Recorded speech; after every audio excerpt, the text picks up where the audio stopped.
బుల్లితెర anchor Shivajyothi social మీడియాలో చేసే హంగామా అంతా ఇంతా కాదు. తీన్మార్ కార్యక్రమంతో తన కెరీర్ ప్రారంభించిన శివజ్యోతి న్యూస్ రీడర్గా, యాంకర్గా మంచి గుర్తింపు తెచ్చుకుంది. తన భర్త గంగోలీతో శివజ్యోతి సోషల్ మీడియాలో నిత్యం పోస్టులు పెడుతూనే ఉంటుంది. ఇక రాజకీయంగా అప్పట్లో బీఆర్ఎస్కి సపోర్ట్, తెలంగాణలో ఆ పార్టీకి సంబంధించిన రీల్స్ను వీడియోలుగా చేసి సోషల్ మీడియాలో పోస్ట్ చేసిన విషయం తెలిసిందే. అప్పట్లో ఈమెని ఎంతోమంది ట్రోలింగ్ చేసినట్లు కూడా ఆమె తెలిపింది. ఈమెకి సోషల్ మీడియాలో మంచి ఫాలోవర్స్ ఉన్నారు. ఈమె పెట్టే ప్రతి వీడియో వైరల్ అవుతూ ఉంటుంది. తాజాగా తనకు మరోసారి పెళ్లి అంటూ గుడిలో జరిగిన పెళ్లి వీడియోను పోస్ట్ చేసింది. ఆ వీడియో నిమిషాల్లో వైరల్ అయ్యింది. మరి ఆ వివరాలేంటో ఇప్పుడు చూద్దాం. వివాహం అనేది ప్రతి వ్యక్తి జీవితంలో అత్యంత ముఖ్యమైన ఘట్టం.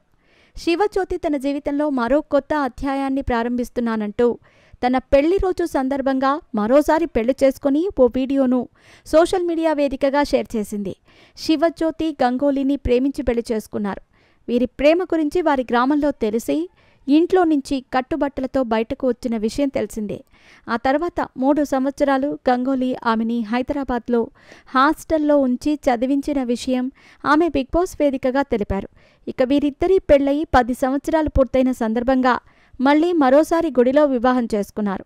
ఎంతో సంతోషంగా అందరి బంధువుల సమక్షంలో శివజ్యోతి మెడలో మరోసారి గంగోలీ తాళిని వేసి కాళ్లకు మెట్టలను పెట్టి హిందూ సాంప్రదాయం ప్రకారం పెళ్లి చేసుకున్నారు. ఈ వీడియో ఇప్పుడు సోషల్ మీడియాలో వైరల్ అవుతోంది. ఇక వీరిరువురి పెళ్లి అయ్యి 10 సంవత్సరాలవుతున్నా ఇంతవరకు పిల్లలు లేకపోవటం గురించి ఎంతోమంది వీరిని అడిగారు. కానీ ఆ కామెంట్స్కు శివజ్యోతి కానీ గంగోలీ కానీ ఎప్పుడూ రియాక్ట్ అవ్వలేదు. అసలు వారిద్దరూ నెగిటివ్ కామెంట్లను దగ్గరికి కూడా రానివ్వరు. తాజాగా శివజ్యోతి తమ 10 సంవత్సరాల బంధానికి మరోసారి పెళ్లి అంటూ ఓ వీడియోను షేర్ చేసి మళ్లీ పెళ్లి అంటూ రివీల్ చేసిన ఈ వీడియో నెట్టింటా వైరల్ అవుతోంది.